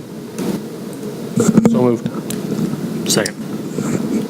Hernandez, or Heitman Fletcher, all in favor signify by saying aye. Aye. Aye. Opposed, the same. Motion carries 4-0. We have 5 items here in a row that are simply being renumbered on acceleration. So 602.12-R will now be 505.2-R. So we're moving basically what was in the curriculum instruction board policies to the student policies. The same for Exhibit 1, 2, 3, and 4. There are no changes being recommended other than that numbering, so we'd recommend marking as reviewed.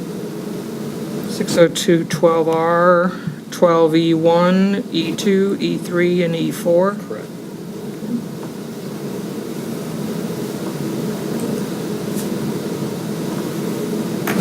.1. 603.2, summer school instruction is a new policy. Is there not anything with 600.1? That would be the next one. Okay, all right. So 603.2, summer school instruction would be a new policy. We simply didn't have a policy on that, so we're looking Bring that to. back? Yep, that'll come back. 600.1 is being recommended to be changed to 603.4. We wanted to align what we had as a non-discrimination policy with a multicultural, gender fair policy. So I think essentially they were very similar policies. There was no reason for them to be separated, so we're incorporating what we had to what IASB has for multicultural gender fair. And that would come back in the next meeting.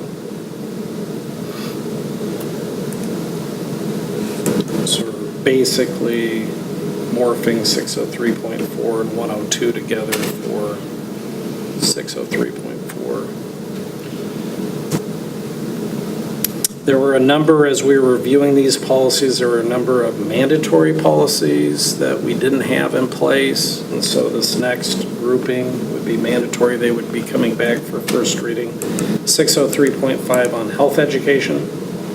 603.5E1 on human growth and development, student excuse form. 603.7 on career education. 603.1 is not mandatory, but it's a policy that IASB recommends on global education. And 603.11 on citizenship is a mandatory policy. So those would all come back for a first reading at the next meeting. And then the last policy is the one that we referenced when we were talking about acceleration. So we did not have a policy that spoke to promotion retention, which IASB recommends. Their policy actually is titled Promotion Retention Acceleration. So we're simply taking what we have in acceleration, coupling it with the new IASB policy on promotion and retention. That would come back to you for a first reading at the next meeting.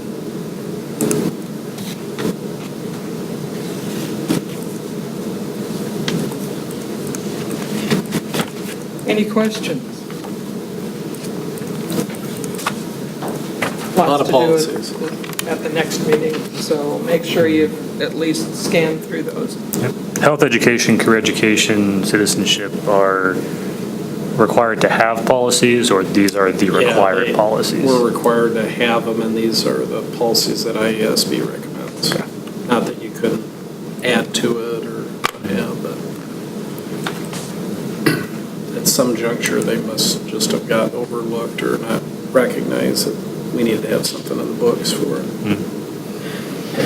Mr. Potter? Yeah, Monday will be our first professional development day of the school year, and I've been Matt to talk a little bit about our speaker week. There'll be a nighttime speaker open to the public as well. Yes, we have Dr. Stuart Avalon coming in. He's coming out of Massachusetts General Hospital. He's the co-founder of the Think Kids organization, and what he's going to talk to our staff about are how do you work with kids who come from traumatic environments and make sure the school is a place they can feel comfortable, safe, and access given their backgrounds and experiences. Will be open for the public at what time? Yes, so there is a school-only conversation happening from 2:15 to 4:15 at the high school auditorium. And then from 5 to 6:30 that same evening, it'll be open to the public at the high school auditorium. And as long as we're talking about that, looking at reminders, then the following day, on Tuesday, the board has a work session with Jerry Valentine on the IPI inventory. And that'll be from 6 to 7:30. We will not have a meal. We'll just have some snacks, as long as it doesn't start until 6 o'clock. Our next board meeting is October 1st. And Ben has policies. Surprise!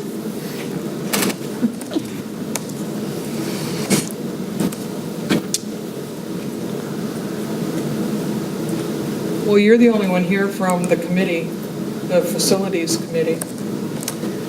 Yeah, so. With TSP.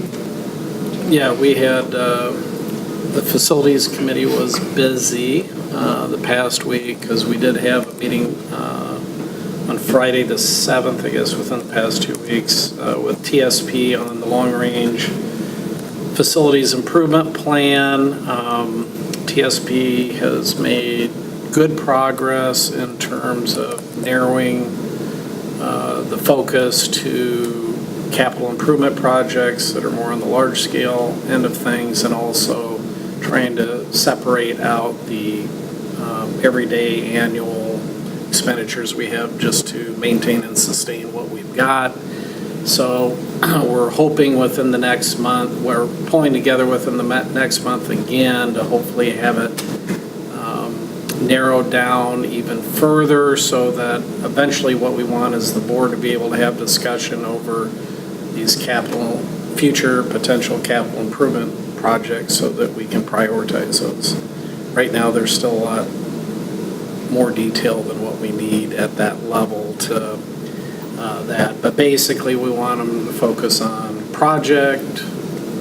identified projects, preliminary cost estimates, reasons why the project is important in terms of, is it a safety issue? Is it an improvement of educational environment issue, et cetera, et cetera. So we're getting closer in that regard. It should, I think, hopefully time out well with the work that FEH is also doing for us on the student activity space arena, looking at the high school football, tennis, Franklin Field facilities as well. So it was a good meeting, but there's still work to be done before I think we're ready to have a work session on that. We also had a meeting, our first meeting of the year with the Marshalltown Education Association, our internal communications meeting.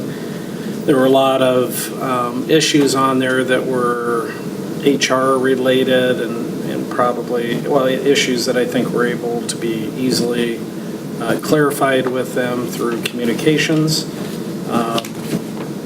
One of the things that we talked about is administratively, we're doing a book study simultaneous with this book study on Charlotte Danielson and her ideas as it relates to employee evaluation or teacher evaluation. And so right now our plan is for the administrators and directors to book study Danielson and then to come up with a game plan for if we wish to use her work to both crosswalk the Iowa teaching standards and criteria and to help guide more meaningful discussions relative to that, then we have to have a plan to onboard our employees who would be, who that would be used for. So there was an urgency and an excitement right away to move quicker with it. We've kind of decided to step back, take our time, have a systemic plan for how to best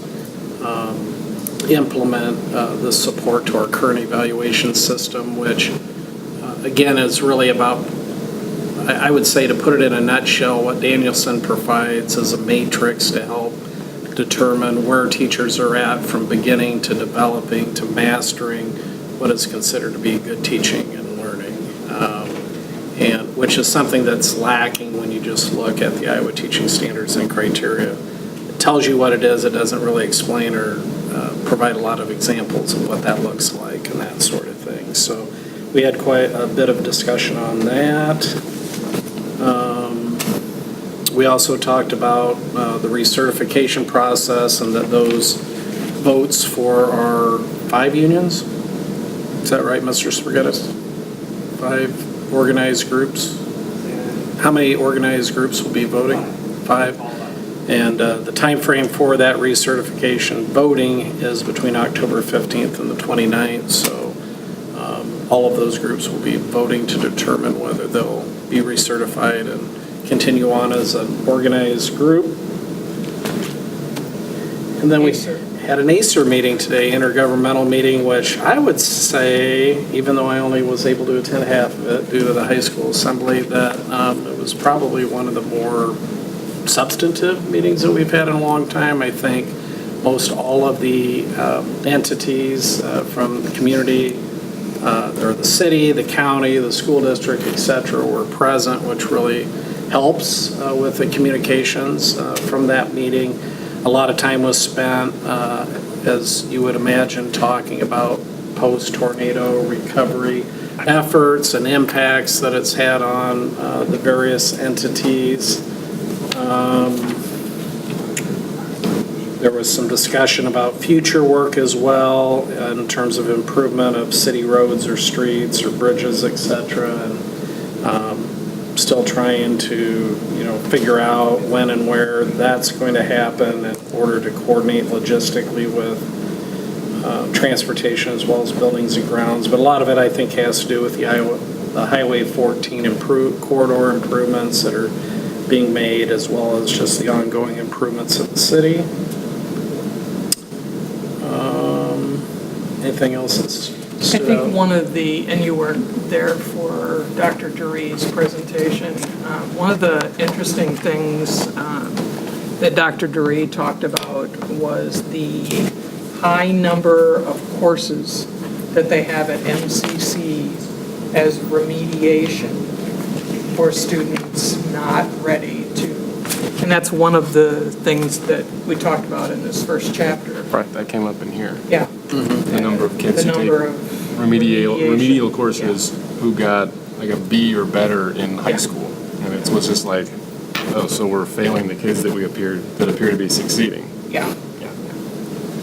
And so, and I'll point out that for the first time last year, we offered remedial math, which, believe it or not, tends to be the bigger hurdle versus the reading part for our students when they go on. So we had great participation. We had great success with the students that took that course, and ultimately by successfully passing the course, because it is MCC's curriculum, the students can knock that prerequisite out before they go to college and have to pay for it. So they can take that as either their fourth year of math or as an additional class to what they're taking. And over time, we'll probably be evaluating whether that needs to be done for reading as well. But we did build that in as one of the indicators for Bobcat Ready, in addition to taking the more rigorous courses, whether they be AP, dual credit, et cetera, but also actively taking and succeeding in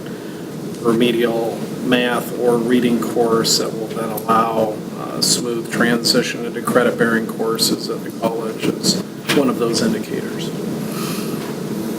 Any items for future agendas? What have we done this evening to improve education for the students in the district? Approved a whole bunch of trips. Educational trips. We did.